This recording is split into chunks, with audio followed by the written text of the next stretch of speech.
ಶಂಕರ, ನಿನ್ನ ಮನಸ್ಸಿನಲ್ಲಿ ಏನಪ್ಪ ಇದೆ? ನಾಗಮಣಿ ಅವಳ ಲೋಕಕ್ಕೆ ಹೋಗಲಿಲ್ಲ ಅಂತ ಸಂತೋಷ ಪಡಬೇಕು, ಅಥವಾ ಅಮೃತನ ಜೀವಕ್ಕೆ ಅಪಾಯ ಇದೆ ಅಂತ ಆತಂಕ ಪಡಬೇಕು? ನನಗೊಂದು ಗೊತ್ತಾಗ್ತಾ ಇಲ್ಲ. ಆದರೆ ಒಂದು ಮಾತು ಮಾತ್ರ ಸತ್ಯ ತಂದೆ, ನಿನ್ನಿಂದ ಈ ಭೂಮಿ ಮೇಲಿರೋ ಯಾವ ಜೀವಿಗೂ ಅನ್ಯಾಯ ಆಗಿಲ್ಲ, ಮುಂದೆ ಆಗೋದೂ ಇಲ್ಲ. ಅದೇ ನಂಬಿಕೆಯಲ್ಲೇ ನಾನು ಅಮೃತನ ವಿಷಯದಲ್ಲಿ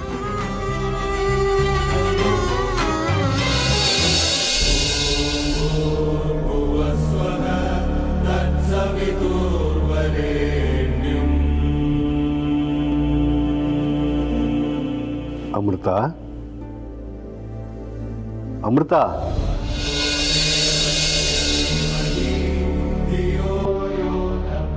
ಗುರುಗಳೇ. ಅಮೃತ, ನಿನ್ನ ಅನುಷ್ಠಾನಕ್ಕೆ ಪರಶಿವ ಫಲ ಕೊಟ್ಬಿಟ್ಟ. ಏನ್ ಹೇಳ್ತಾ ಇದ್ದಾರ ಗುರುಗಳೇ? ಅಮೃತ, ಊರ್ಮಿಳ ನಾಗಮಣಿಯನ್ನು ತಗೊಂಡು ತನ್ನ ಲೋಕಕ್ಕೆ ಹೋಗ್ಲಿಕ್ಕೆ ಸಾಧ್ಯ ಆಗಲಿಲ್ಲ. ಅದಕ್ಕೆ ಕಾರಣ ನೀನು ಮಾಡಿದ ಶಿವದಿಗ್ವಿಜಯ ಮಂತ್ರ. ಇದರಲ್ಲಿ ನನ್ನ ದೊಡ್ಡ ಸ್ಥಿತಿ ಏನಿದೆ ಗುರುಗಳೇ? ಶಿವ ದಿಗ್ವಿಜಯ ಮಂತ್ರನ ಬೋಧನೆ ಮಾಡಿದ್ದು ನೀವೇ, ಅದನ್ನ ಜಪ ಮಾಡೋದಿಕ್ಕೆ ಬಲವಂತ ಮಾಡಿದ್ದು ನೀವೇ. ಇವತ್ತು ನಾಗಮಣಿ ಆ ತಕ್ಷಕ ನಾಗಲೋಕಕ್ಕೆ ಹೋಗದೆ ಇರೋ ಕಾರಣನೇ ನೀವು. ಆ ಶಿವನಿಗೆ ಕೃತಜ್ಞತೆ ಹೇಳೋದಕ್ಕಿಂತ ನಿಮಗೆ ನಾನು ಆಭಾರಿಯಾಗಿದ್ದು ಕೃತಜ್ಞತೆ ಹೇಳಬೇಕು. ಅಮೃತ, ಶಿವನಿಗಿಂತ ದೊಡ್ಡವ ನಾನಲ್ಲ ತಾಯಿ. ಗುರುವಿನ ಸ್ಥಾನದಲ್ಲಿ ನಿಂತಿರೋ ಪ್ರತಿಯೊಬ್ರು ಕೂಡ ಆ ದಕ್ಷಿಣ ಮೂರ್ತಿಯ ಸ್ವರೂಪ. ದಕ್ಷಿಣ ಮೂರ್ತಿ ಆ ಪರಮೇಶ್ವರನ ಇನ್ನೊಂದು ರೂಪ. ಪರರಲ್ಲಿಯೂ ಪರಮೇಶ್ವರನನ್ನು ಕಾಣುವುದು ನಿನ್ನ ದೊಡ್ಡ ಗುಣ ತಾಯಿ. ಗುರುಗಳೇ, ನನಗಿವಾಗ ತುಂಬಾ ಸಂತೋಷ ಆಗ್ತಾ ಇದೆ. ನಾಗಮಣಿನ ನನ್ನ ವಶಕ್ಕೆ ಪಡ್ಕೊಳ್ಳೋದಕ್ಕೆ ಮತ್ತೊಂದು ಅವಕಾಶ ಇದೆ ಅಂತ.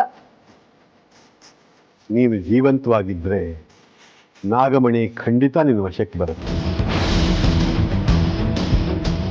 ಏನು? ಜೀವಂತವಾಗಿದ್ರೇನಾ? ನನಗೇನಾಗತ್ತೆ? ನೀನು ಜೀವಂತವಾಗಿರುವವರೆಗೂ ಊರ್ಮಿಳ ನಾಗಮಣಿಯನ್ನು ತಗೊಂಡು ತನ್ನ ಲೋಕಕ್ಕೆ ಹೋಗುವುದಕ್ಕಾಗುವುದಿಲ್ಲ ಅಂತ ಆ ಲೋಕದ ಹಿರಿಯರೆಲ್ಲರಿಗೂ ಗೊತ್ತಾಗಿದೆ. ಅದಕ್ಕೆ ಊರ್ಮಿಳಾಳಿಗೆ ನಿನ್ನನ್ನು ಕೊಂದು ನಾಗಮಣಿಯನ್ನು ತಕ್ಷಕ ಲೋಕಕ್ಕೆ ತಗೊಂಬ ಅಂತ ಹೇಳಿದ್ದಾರೆ. ಅದಕ್ಕೆ ಅಮೃತ, ನಾನು ಹೇಳುವವರೆಗೂ ನೀನು ಆಶ್ರಮ ಬಿಟ್ಟು ಹೊರಗೆ ಹೋಗಬಾರ್ದು.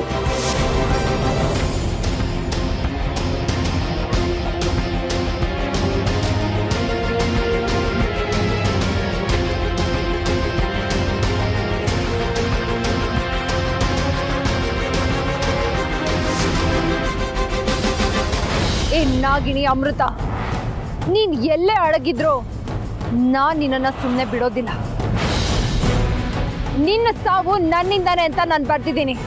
ಅದರಿಂದ ನೀನು ತಪ್ಪಿಸ್ಕೊಳ್ಳೋದಿಕ್ಕೆ ಸಾಧ್ಯನೇ ಇಲ್ಲ. ನಿಂತ್ಕೋ. ಏನು? ನೀನ್ ಹಾಕಿರೋ ಈ ದಿಗ್ಬಂಧನದಿಂದ ನನ್ನನ್ನು ಮುಕ್ತಿಗೊಳಿಸು. ನೀನು ಅಮೃತನ ಸಂಹಾರ ಮಾಡೋದಕ್ಕೆ ನಾನು ನಿನಗೆ ಸಹಾಯ ಮಾಡ್ತೀನಿ. ಸಿಂಹಕ್ಕೆ ಬೇಟೆ ಆಡೋದು ಹುಟ್ಟಿನಿಂದಾನೇ ಬಂದಿರುತ್ತೆ. ಅದು ಬೇಟೆ ಆಡೋದಕ್ಕೆ ಯಾರ ಸಹಾಯನೂ ಬೇಕಾಗಿಲ್ಲ. ಇಷ್ಟಕ್ಕೂ ನಿನ್ನನ್ನ ನನ್ನಿಂದ ನೀನೇ ರಕ್ಷಣೆ ಮಾಡ್ಕೊಳಕ್ಕಾಗ್ಲಿಲ್ಲ, ಇನ್ನು ನೀನೇ ನನಗೆ ಸಹಾಯ ಮಾಡ್ತೀಯ.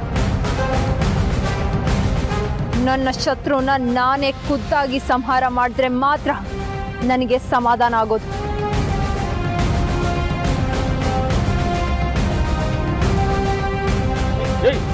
ಏಯ್ ಊರ್ಮಿಳ, ಏಯ್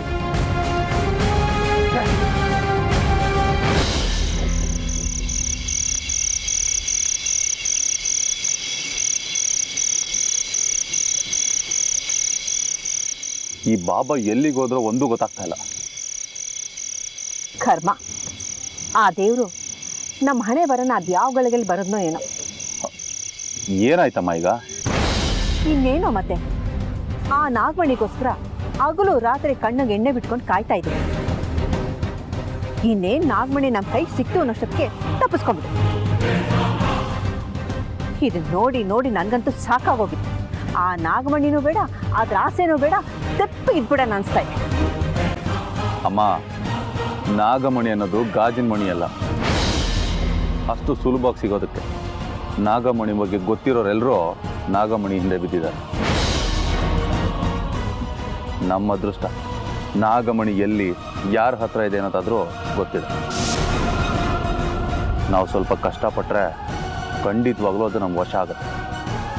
ನೀನು ಹೇಳೋದೇನೋ ಸರಿ ಕಣೋ, ಆದ್ರೇನು? ಬಾಬನ್ನ ಕಾಡಿ ಬೇಡಿ ನನ್ನ ಶಕ್ತಿನ ನಾನು ವಾಪಸ್ ಪಡ್ಕೊಂಡಿದ್ದೆ. ಆದರೆ ಆ ಮಲ್ಲಿ ರೂಪದಲ್ಲಿರೋ ನಾಗಮಣಿ ನನ್ನ ಶಕ್ತಿನ ಆಪೋಷಣ ಮಾಡ್ಕೊಂಡ್ಬಿಡ್ತ. ಇಲ್ಲ ಅಂದಿದ್ರೆ ಯಾವ ಬಾಬನ ಸವಾಸನೂ ಬೇಡ ಅಂತ ನನ್ನ ಶಕ್ತಿಯಿಂದನೇ ಆ ಊರ್ಮಿಳನ ಸಂಹಾರ ಮಾಡಿ ನಾಗಮಣಿನ ನನ್ನ ವಶಕ್ಕೆ ಪಡ್ಕೋತಾ ಇದ್ದೆ. ನಿನ್ನ ಶಕ್ತಿ ನಿನ್ನ ಹತ್ರ ಇದ್ದಾಗ ನೀನು ಏನು ಮಾಡಿದೆ ನಮ್ಗೆ ಅನ್ನೋದು ನನಗೆ ನೆನಪಿದೆ. ನಾನೇನೋ ಮಾಡಿದೆ? ನಿನ್ನ ಶಕ್ತಿನ ನನ್ನ ಮೇಲೆ, ನಮ್ಮ ಅಣ್ಣನ ಮೇಲೆ ಪ್ರಯೋಗ ಮಾಡಿದ್ದನ್ನ ಇಷ್ಟು ಬೇಗ ಮರ್ಕೊಟ್ಯಾ? ಅಯ್ಯೋ ದೇವ್ರೆ, ನಾನು ನನ್ನ ಶಕ್ತಿನ ಪ್ರಯೋಗ ಮಾಡಿದ್ದು ಆ ಮಲ್ಲಿ ಮೇಲೆ. ಆದ್ರೆ ಮಲ್ಲಿ ತಪ್ಪಿಸ್ಕೊಂಬಿಟ್ಟು ಅದು ನಿಮ್ಮ ಮೇಲೆ ಬರೋ ಹಾಗೆ ಮಾಡಿದ್ಲು. ನೀನು ನಿಮ್ಮಣ್ಣ ನಂದೇ ತಪ್ಪು ಅಂತ ನನ್ನ ಮೇಲೆ ಕೈ ಮಾಡಿದ್ರಿ. ರುದ್ರ, ನಾನು ನಿನ್ನೊಂದು ಮಾತು ಕೇಳ್ತೀನಿ, ಮುಚ್ಚು ಮರೆಯಿಲ್ದಲೇ ಉತ್ತರ ಹೇಳ್ತೀಯಾ? ಅದೇನು ಕೇಳು. ನೋಡು, ನಾನು ನಿಮಗೆ ಜನ್ಮ ಕೊಡದಲ್ಲೇ ಇರ್ಬೋದು, ಆದರೆ ಹೆತ್ತ ತಾಯಿಗಿಂತ ಹೆಚ್ಚಾಗಿ ನಿಮ್ಮನ್ನು ಸಾಕಿ ಬೆಳೆಸಿದ್ದೀನಿ. ಅಂಥದ್ರಲ್ಲಿ ನನ್ನೇ ಬಾಯಿಗೆ ಬಂದಾಗ ಅಂದಿದ್ದೀರಾ, ಮನ್ಸಾರೆ ಹೊಡೆದಿದ್ದೀರಾ. ಇದು ನಿಮ್ಗೆ ಸರಿ ಅನ್ಸುತ್ತಾ?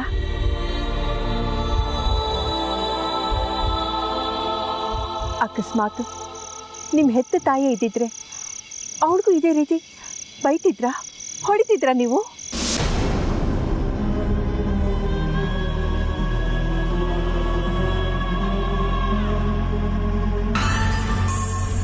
ಈಗ ನನ್ನ ಸಹಾಯಕ್ಕೆ ಅಂತ ಇರೋದು ಒಬ್ಬನೇ ಒಬ್ಬ, ರುದ್ರ. ರುದ್ರ, ಏ ರುದ್ರ, ಏ ರುದ್ರ, ರುದ್ರ, ರುದ್ರ, ರುದ್ರ. ಬಾಬಾ. ಅಮ್ಮ, ಬಾಬಾ ಅಪಾಯದಲ್ಲಿದ್ದಾರೆ ಅನ್ಸುತ್ತೆ, ಅದಕ್ಕೆ ನನ್ನ ಸಹಾಯ ಕರೀತಾ ಇದ್ದಾರೆ. ನಾನು ಹೋಗಿ ಬರ್ತೀನಿ. ಸರಿ ಕಣ, ಹೋಗು.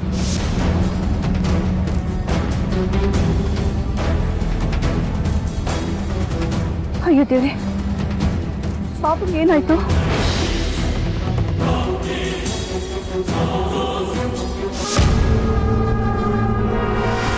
ಅಮೃತ ಅಮೃತ ಅಮೃತ ಅಮೃತ ಅಮೃತ ಅಮೃತ.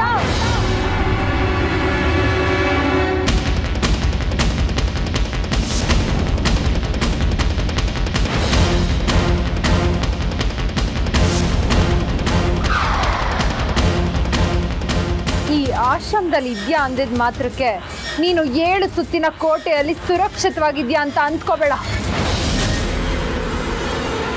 ಇದು ಸಾತ್ವಿಕರ ಶಾಂತಿಯ ತೋಟ ಅಂತ ನಿನ್ನ ಈ ಶೃಂಗೇಶ, ಆ ಶಾಸ್ತ್ರಿ ಏನೇ ಬಾಯಿ ಪಡ್ಕೊಂಡ್ರು ಸಹ ಇದನ್ನ ದಾಟಿ ಬಂದು ನಿನ್ನನ್ನು ಹೇಗೆ ಕೊಲ್ಬೇಕು ಅಂತ ನನಗೆ ಚೆನ್ನಾಗಿ ಗೊತ್ತು.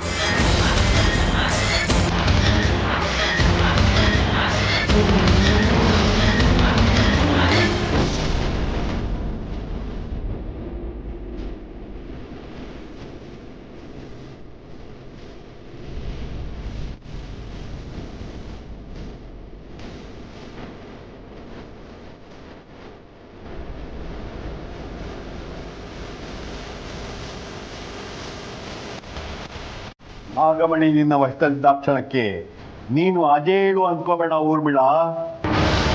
ಕೇವಲ ತಾಮಸಿಕ ಶಕ್ತಿಯನ್ನು ನಂಬಿಕೊಂಡು ಅದನ್ನು ಆರಾಧಿಸೋ ನಿನಗೆ ಇಷ್ಟೊಂದು ಧಿಮಾಕು ದೌರ್ಜನ್ಯ ಇರಬೇಕಾದ್ರೆ ದಿನದ 24 ಗಂಟೆಯು ಸಾತ್ವಿಕ ದೇವರುಗಳನ್ನು ಆರಾಧಿಸಿಕೊಂಡು ನೇಮ ನಿಷ್ಠೆ ಜಪತಪಗಳಿಂದಿದ್ದು ಶಕ್ತಿಯನ್ನು ಸಂಪಾದಿಸಿರೋ ನಮಗೆಷ್ಟು ಆತ್ಮವಿಶ್ವಾಸ ಇರಬೇಡ. ಈ ನಾಗಿನಿ ಅಮೃತನ ಈ ಕ್ಷಣಕ್ಕೆ ಕಾಪಾಡ್ಕೊಂಡಿದ್ದಕ್ಕೆ ಶಾಶ್ವತವಾಗಿ ಕಾಪಾಡ್ಕೊಳ್ತೀನಿ ಅನ್ನೋ ಭ್ರಮೆಯಲ್ಲಿ ಇರಬೇಡ. ನನ್ನನ್ನು ಏಕವಚನದಲ್ಲಿ ಸಂಬೋಧಿಸುವಷ್ಟು ಸೊಕ್ಕ ನಿನಗೆ? ನಿನ್ನ ಮಾತ್ರ ಅಲ್ಲ, ಆ ಶಾಸ್ತ್ರಿ ಹಾಗೆ ಸಾತ್ವಿಕ ಸಾಮ್ರಾಟರು ಅಂದ್ಕೊಂಡಿರೋ ಪ್ರತಿಯೊಬ್ಬರಿಗೂ ನಾನು ಹೀಗೆ ಮರ್ಯಾದೆ ಕೊಡೋದು. ನಿನ್ನಂತಹ ಸಂಸ್ಕಾರಹೀನ ತುಚ್ಛ ಹುಳುವಿಗೆ ಸಂಸ್ಕಾರ ಅನ್ನೋದು ಗೊತ್ತಿರೋದಿಲ್ಲ, ಸಂಸ್ಕೃತಿ ಅನ್ನೋದು ಮೊದಲೇ ಇಲ್ಲ. ಮೊದಲು ಈ ನಾಗಿಣಿನ ನನ್ನಿಂದ ರಕ್ಷಣೆ ಮಾಡ್ಕೊ, ಆಮೇಲೆ ನನ್ನ ಸಂಸ್ಕಾರ ಸಂಸ್ಕೃತಿನ ನಾನೇ ತೋರಿಸ್ತೀನಿ.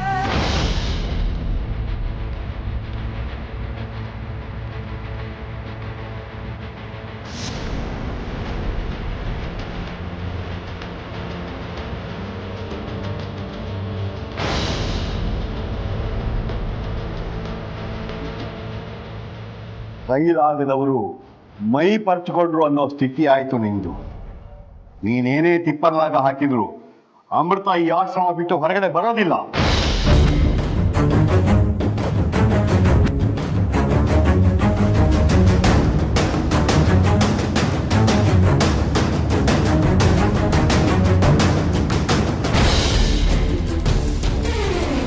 ಪಾಪ ಏನ್ ನಿಮ್ಮ ಈ ಪರಿಸ್ಥಿತಿ?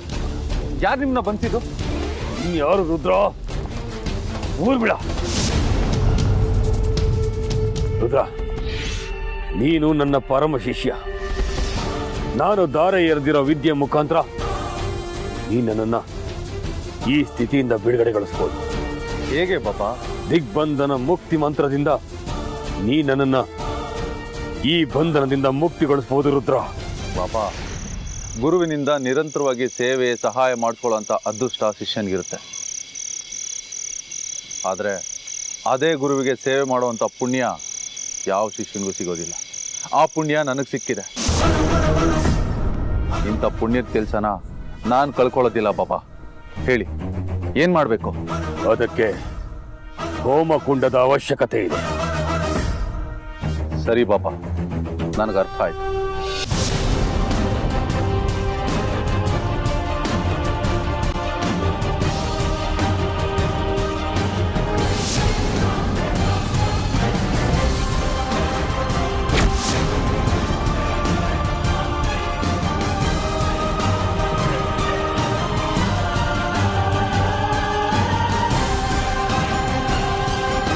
ನಾನು ನಿನಗೆ ಬೋಧನೆ ಮಾಡಿರೋ ಕಾಲಭೈರವನ ಬೀಜ ಮಂತ್ರವನ್ನ ಜಪ ಮಾಡುತ್ತಾ ಈ ಹೋಮಕ್ಕೆ ಹವಿಸ್ಸನಾರ್ತಿದ್ದೆ.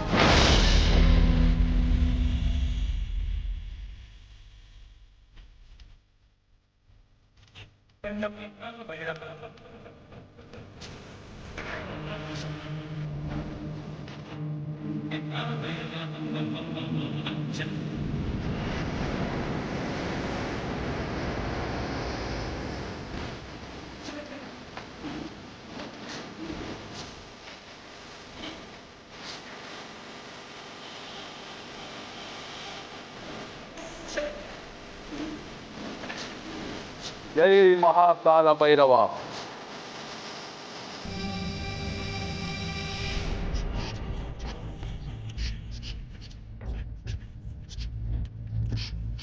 ಜೈ ಮಹಾಕಾಲ ಭೈರವ.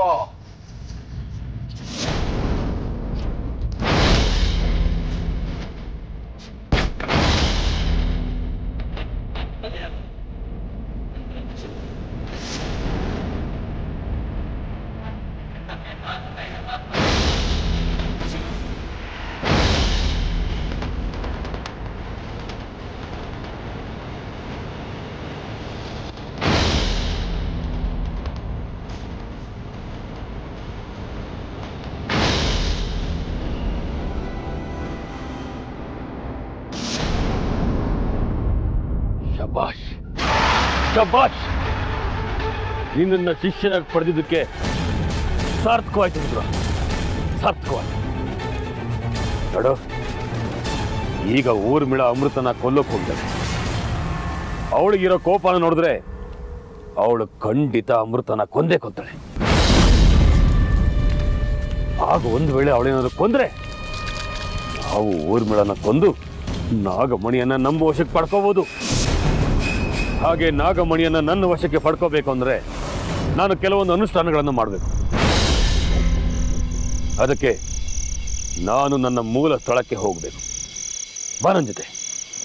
ಜೈ ಮಹಾಕಾಲ.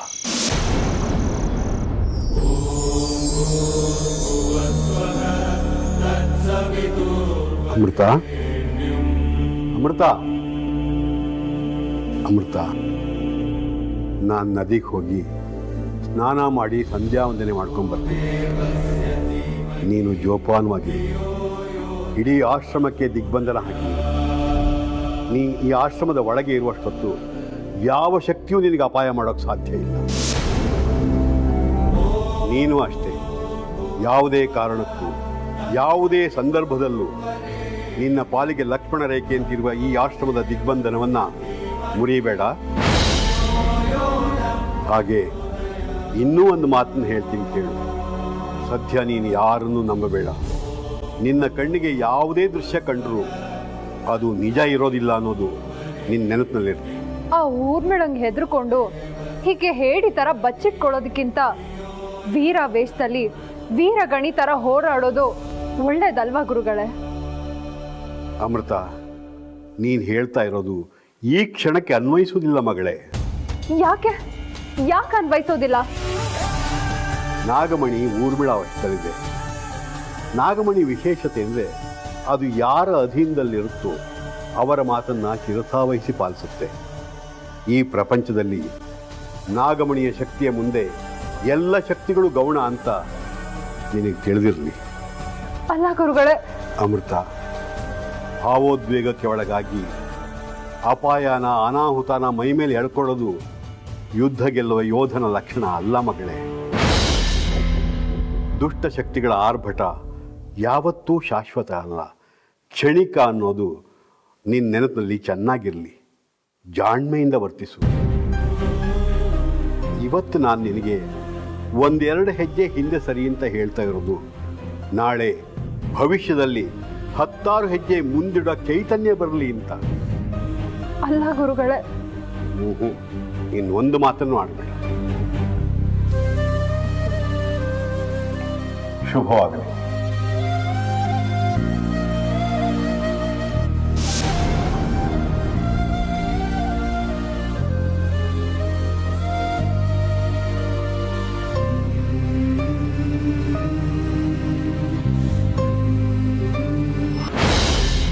ಏ ಅಮೃತ, ನಿನ್ನ ಗುರುಗಳು ಹೋದ್ರು, ಇನ್ನು ನಿನ್ನನ್ನು ಹೇಗೆ ಹೊರಗಡೆ ಕರ್ಸ್ಕೋಬೇಕಂತ ನನಗೆ ಚೆನ್ನಾಗಿ ಗೊತ್ತು.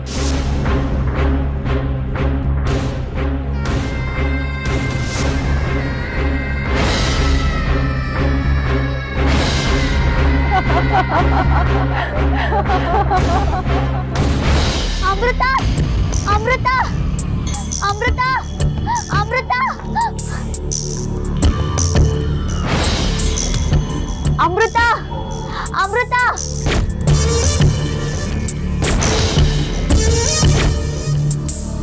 ಅಮೃತ, ನಾನು ನಾಗರತ್ನ. ಹೇಗೋ ಊರ್ಮಿಳನಿಂದ ತಪ್ಪಿಸ್ಕೊಂಡು ಬಂದೆ. ನನ್ನ ಆಶ್ರಮಕ್ಕೆ ಬರೋ ದಾರಿಲಿ ಇವ್ರು ನನ್ನನ್ನ ಹಿಡ್ಕೊಂಡ್ರು. ಇವ್ರು ಯಾರು ಏನು ಅನ್ನೋದು ನನಗೆ ಗೊತ್ತಾಗ್ತಾ ಇಲ್ಲ. ದಯವಿಟ್ಟು ಇವರಿಂದ ನನ್ನನ್ನ ಕಾಪಾಡು.